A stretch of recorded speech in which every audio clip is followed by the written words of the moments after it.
50 టీఎంసీల మల్లన్న సాగర్ 50 టీఎంసీల మల్లన్న సాగర్ ఆ రోజు ముందు చూపుతో కేసీఆర్ గారు భవిష్యత్ హైదరాబాద్ అవసరాల కోసం, పారిశ్రామిక అవసరాల కోసం, సాగునీటి అవసరాల కోసం ఆనాడు కేసీఆర్ గారు నిర్మించారు. ఆ రోజు ఇదే రేవంత్ రెడ్డి గారు ఎంత బాధ కలుగుద్దంటే, ఆ రోజు అక్కడ ఈ మల్లన్న సాగర్ కట్టద్దని 48 గంటల దీక్ష చేసిండు. 2008-9 రాజశేఖర రెడ్డే మల్లన్న సాగర్ కట్టి ఉంటే నువ్వు 2016లో వచ్చి దీక్ష ఎందుకు చేసినావు మల్లన్న సాగర్ కట్టద్దని? 2016లో ఆయన చేసిందిగో మల్లన్న సాగర్ కట్టాలంటే అక్కడ ప్రజలందరి రెఫరెండం తీసుకొని కట్టాలి అని, మల్లన్న సాగర్ కట్టొద్దు అని ఆ రోజు 48 గంటలు దీక్ష చేసిండు. మల్లన్న సాగర్ కట్టద్దని దీక్ష చేసిన మనిషి మల్లన్న సాగర్ 2008లో కాంగ్రెసే కట్టింది అంటాడు. కొద్దిగానే ఉండాలన్నా వద్దేమన్నా? ఇంకా ఆ రోజు ఆయన డిమాండ్లు చూడాలి.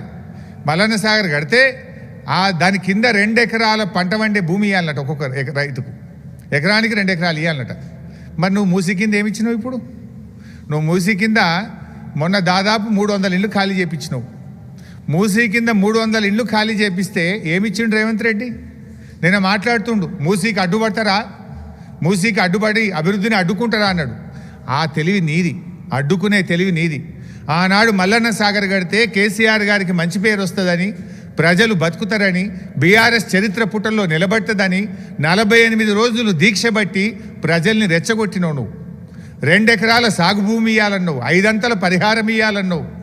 కానీ మేము వాళ్ళందరినీ ఒప్పించి మెప్పించి 99% ప్రజలు కాన్సెంట్ అవార్డు, కంపల్సరీ అవార్డు కాదు, 99% మంది ప్రజలు మల్లన్న సాగర్లో కాన్సెంట్ ఇష్టపూర్వకంగా సంతకాలు పెట్టి తీసుకున్నారు. ఆ రోజు ఓన్లీ 1% మాత్రమే బలవంతంగా చేయాల్సి వచ్చింది.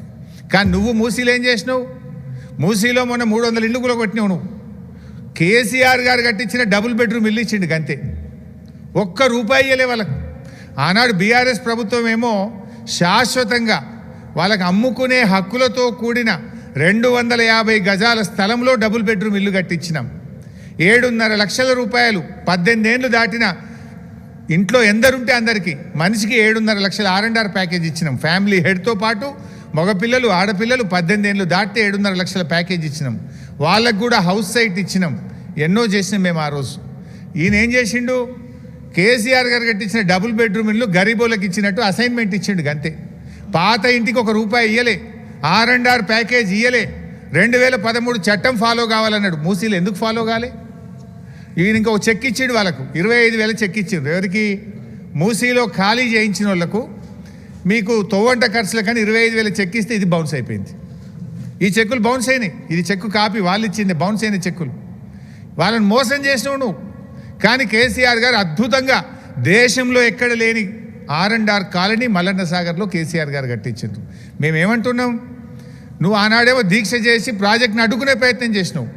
ఆనాడు మా కాంగ్రెస్ తెచ్చిన 2013 చట్టం అమలు చేయవా అని మాట్లాడినావు. ఇప్పుడు మేము గదే అంటున్నాం, 2013 చట్టం అమలు చేయి.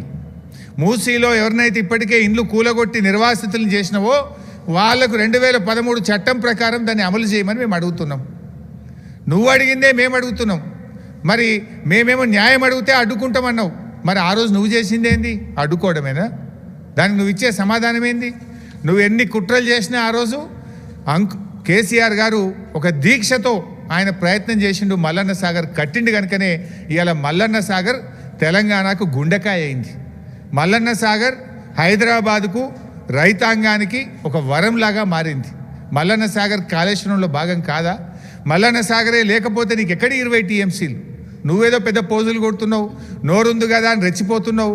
నోరుంది కదా అని గాయ పెట్టినంత మాత్రాన అబద్ధాలు నిజాలు కావు, నిజాలు అబద్ధాలు కావు. నువ్వు ఇలా నిజాలను, మల్లన్న సాగర్ అనేది కాళేశ్వరంలో అంతర్భాగమైనటువంటి నిజాన్ని అబద్ధంగా మార్చేటువంటి ప్రయత్నం చేస్తూ ఉన్నావు, కుట్ర చేసేటువంటి ప్రయత్నం చేస్తూ ఉన్నావు. ఈరోజు ఆ మల్లన్న సాగరే ఈరోజు వరమైంది. ఆనాడు నువ్వు ఎన్ని అడ్డాంకులు పెట్టినా ఇవాళ వచ్చింది.